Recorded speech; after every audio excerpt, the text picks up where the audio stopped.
Boa tarde, nós estamos participando do 5º workshop em Nanociências da Unifra e nós estamos nesse momento com a presença do professor Adalberto Fazio.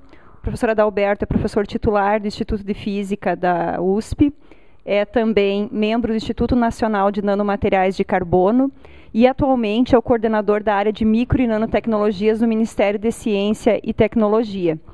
O professor Adalberto Fazio vai trabalhar conosco aqui algumas perguntas sobre nanomateriais de carbono, e a primeira delas que eu gostaria que ele nos respondesse é sobre o que faz desses nanomateriais tão interessantes, o que seriam esses nanomateriais de carbono.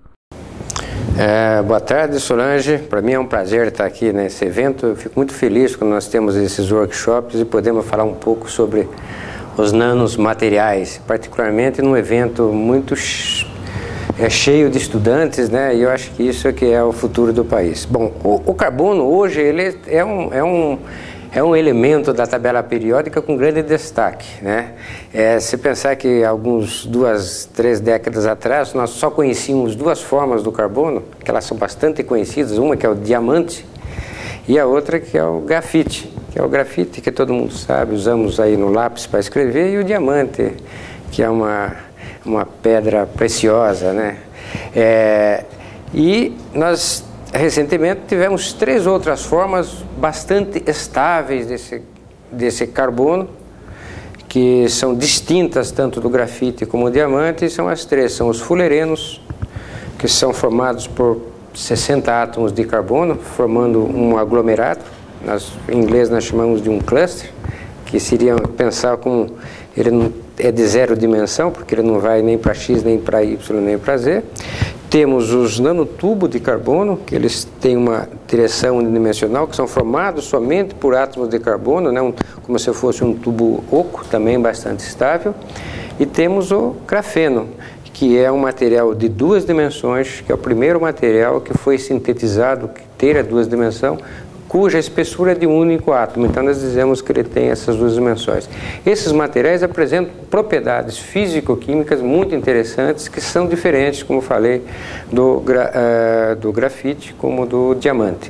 Eles têm propriedades mecânicas diferentes, eles têm propriedades eletrônicas diferentes, propriedades magnéticas diferentes, e eles têm uma potencialidade muito grande de aplicações, mesmo utilizando do ponto de vista eletrônico, como do ponto de vista mecânico, como do ponto de vista magnético.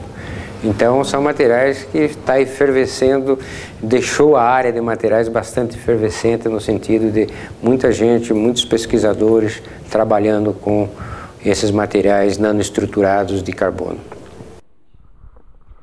Professor, na área de materiais, que é sua área de interesse em pesquisa, quais são as principais aplicações destes nanomateriais de carbono?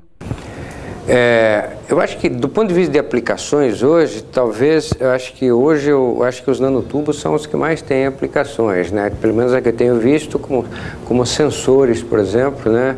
Como purificadores de águas salinas, né? Mas eu acho que essas pesquisas são pesquisas recentes, né? Então esse estudo, né, não tem nem pensar que nós estamos aí do ponto de vista de 15 anos, de no grafeno, menos que isso ainda.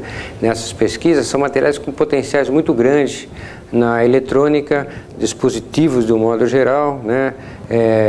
Nos sensores, célula solar, e particularmente na área biológica, né? Eu acho que eles como drug delivery, né?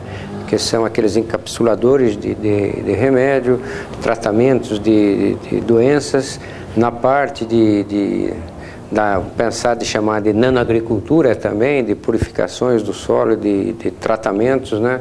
Então tem uma gama de áreas para aplicação desses materiais baseado no carbono, né? Se a gente pensar hoje, por exemplo, no nosso INCT, por exemplo, a incorporação de carbono no cimento, se muda completamente as propriedades do cimento, deixando mais duro, muito mais resistente a tensões, a torções, né? Então, essa é uma das aplicações, como a gente poderíamos citar outras aplicações da física dos materiais formados por carbono. Bom, um dos materiais o filho mais novo dessa classe de nanomateriais, na verdade, a gente chama hoje que é o grafeno. E um dos pontos bastante interessantes do grafeno, que no ano de 2010 ele foi o tema do Prêmio Nobel de Física.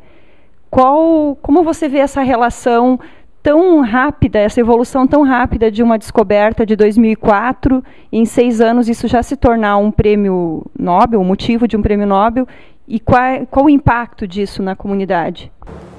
Assim que o Gaime e o Novoselov, né, publicaram o artigo, esse artigo já teve um impacto muito grande na mídia, né? Eles, através de um processo de fita crepe, conseguiram um material que tem 2 dimensões. No fundo é um material, então, cuja espessura é de um único átomo, né? Então seria a primeira vez que você tem um material bidimensional, material em 2 dimensões, com propriedades fantásticas. Nesse trabalho eles já mostram a potencialidade desse material como um material para possíveis aplicações de dispositivo, e também mostram alguns fenômenos físicos que poderiam acontecer à temperatura ambiente. Um deles, por exemplo, é o efeito Hall quântico, que para você fazer, você tinha que ir a temperaturas muito baixas. Uma folha de grafeno você o faz à temperatura ambiente. Então são propriedades físicas muito interessantes, né? E a comunidade de física de materiais, ela realmente começou a trabalhar e estudar muito a propriedade desses materiais. Então ele teve um impacto muito grande. Então ele ganhou, acho que esse prêmio Nobel por esse impacto, né? Agora ninguém ganhou o prêmio Nobel sem ter um passado. O Gaime, particularmente, é um físico de uma criatividade imensa, né? Tem trabalhos dele muito interessantes sobre levitações de rãs, né? Aplicando campos, mas foi um trabalho que teve um impacto muito grande. Eu vejo esse prêmio Nobel como mostrar como é que um trabalho em materiais, em tão pouco tempo, teve um impacto tão grande na comunidade científica. Bom, só ressaltando que o professor Adalberto Fazio trabalha na área de modelagem e simulação de nanomateriais de carbono, é um dos pesquisadores do Brasil mais atuante nessa área, tem trabalhos com fulerenos, nanotubos, grafeno. Então isso mostra a diversidade do seu interesse e do seu estudo nessas linhas de pesquisa. Muito obrigada, professor Adalberto, pela entrevista e esperamos que todos possam aproveitar essas suas palavras.